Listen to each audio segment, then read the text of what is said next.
ansa-eap has a Philippine desk, and basically what we try to do is try to link together procurement monitors with existing networks, with existing organizations who have the technical capacity and the skills to make sure that procurement monitoring or capacity building is being, there's a transfer of technology from not only the national level CSOs, but also to the local monitors, because there's this trend, this emerging trend that we see is very important, and that is bringing procurement monitoring to the local governments or to the district level.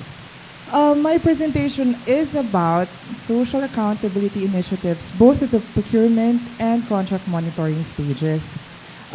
Basically, PFM is very important, and procurement is a very important activity in making sure that the plans, policies, or the economic and social development plans of government are translated into concrete services such as procurement of goods, infrastructure, or consulting services that would actually trickle down to those beneficiaries who are really in need, or to every citizen in a particular country. In the Philippines, I'm quite sure that you've all heard about the Government Procurement Reform Act, but there are two other procurement laws which also govern procurement, public procurement here in the Philippines. And this is the Build, Operate, and Transfer Law and the National Economic Development Authority's Joint Venture Guidelines. Although this is quite different from the GPRA, but I will be discussing this in the next slide. Okay, public monitoring of projects under the GPRA has been cited for the past couple of years internationally. We have seen that public monitoring is a very effective way for citizen monitors, for citizen groups, to be able to participate, to be more assertive in the decision-making process of the government. Just to provide you with a very brief overview, I've selected a few provisions that would show you the differences between the GPRA, the BOT law, and the NEDA-JV guidelines. You would see that GPRA basically was drafted as an anti-corruption law, which is why its basic declaration of policy promotes good governance. This cannot be seen in the two other laws. And then, further principles of transparency, accountability, equity, efficiency, and economy are outlined in the general provisions of the law. And you could say that the GPRA always wants to make sure that procurement is competitive and transparent. Whereas the BOT law talks about recognizing the partnership, the importance of the private sector in furthering the economic programs of the country, which is why they see that incentives are important to be given to the business sector. But the BOT law is actually the business or the private sector's way of putting up finances up front rather than the government putting resources up front, because that is what the GPRA is doing. Similar to that is the NEDA-JV guidelines, which actually create public-private partnerships. They engage in an enterprise. The two laws focus on infrastructure procurement, while the GPRA focuses on consulting services, goods, also infrastructure.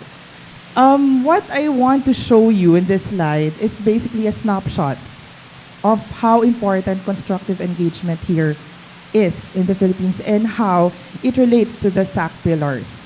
You have organized, capable citizen groups, a responsive government, access to information, and context or culturally appropriate techniques.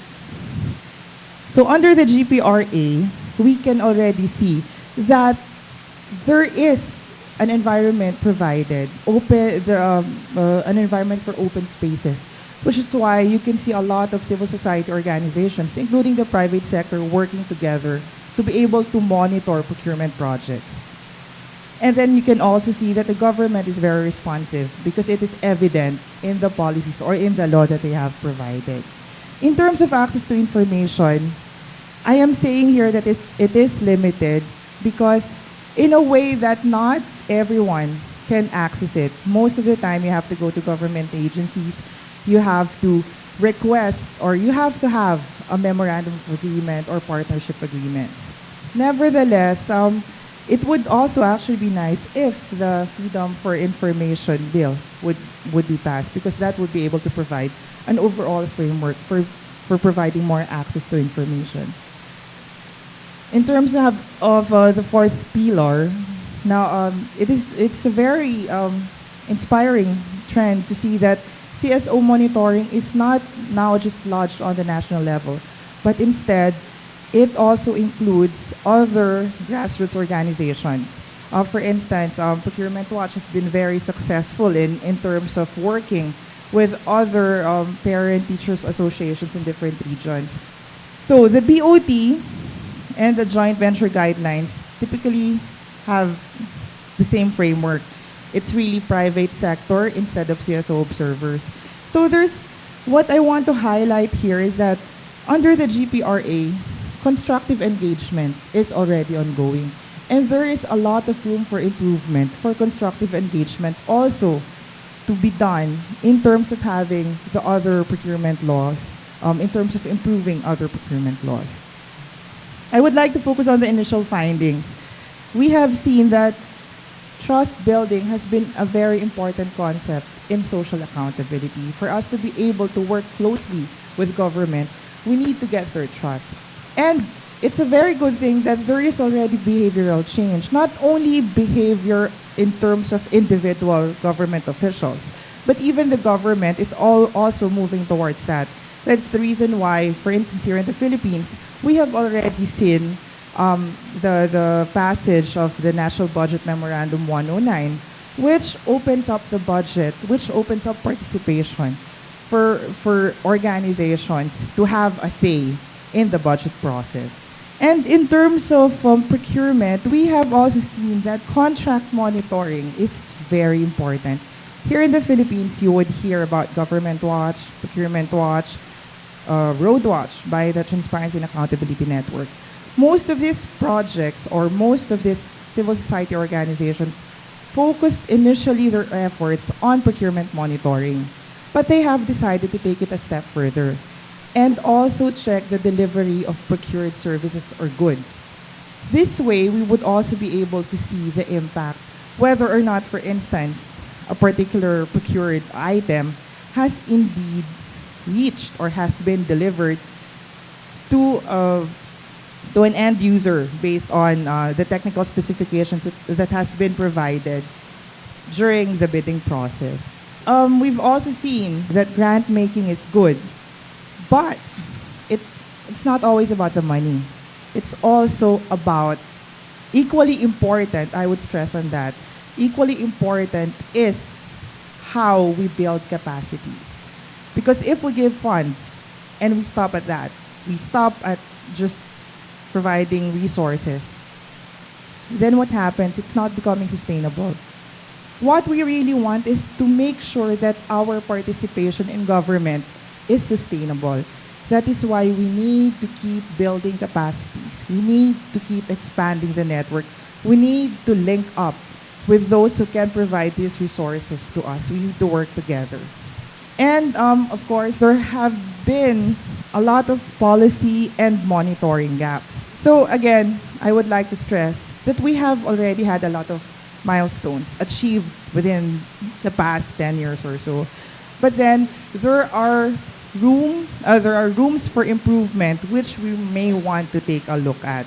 It would also be nice to see how we define contract monitoring versus procurement monitoring, because here in the Philippines, procurement monitoring is usually defined as to the involvement of the Bids and Awards Committee members, because it's the back secretariat in charge of issuing the invites to the CSO observers.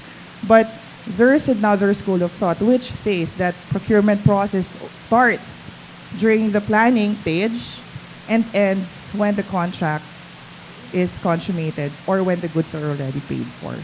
Some of the emerging trends that we see is that there is a move towards completing the whole procurement cycle. We see now the importance of linking procurement to the whole public finance management cycle. Also, right now, it is better for civil society organizations to work together. Share your tales, tools, and techniques so that more effective participation and eventually better procurement outcomes would be achieved by the government. There's also an emerging trend of the use of ICT and public monitoring. In fact, there's a trend here now that government agencies are subscribing to Twitter. We can also see the government and interact through Facebook. And again, I'm sure this has always been stressed. And there are a lot of people here who believe that localization of procurement and monitoring efforts are very important. We need to let the beneficiaries know what they have to get at the end deal of a procurement activity. So the only way for them to know, the only way for them to be more assertive in their efforts is when they understand the process. So we need to engage them. It's not just us, but it's also them. So basically what we want to do is to, number one, I think this is important, document lessons and failures.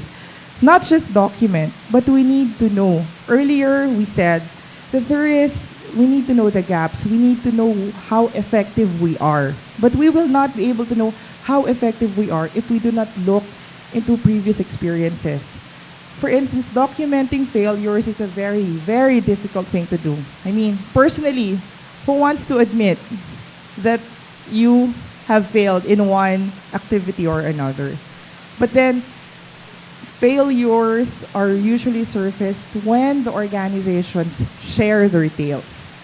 So we need an organization, probably ANSA can step up to it, to document this and not, for instance, crucify an organization that has failed, but instead draw from the failure, turn it into something that we can use that would strengthen policy and implementation. In terms of tools, processes, mechanisms, this was surfaced in the group yesterday. It is very important to shape policy and develop country plans with that. Because a mix of technical expertise, ground experience, practical experience, rather, and the openness of a government agency would be a good mix of ingredients to make participation and the law more effective. Again, there is a need to continue establishing and linking with networks and find creative ways and innovative ways for fund sourcing. I think that's the end of my slide. So, thank you.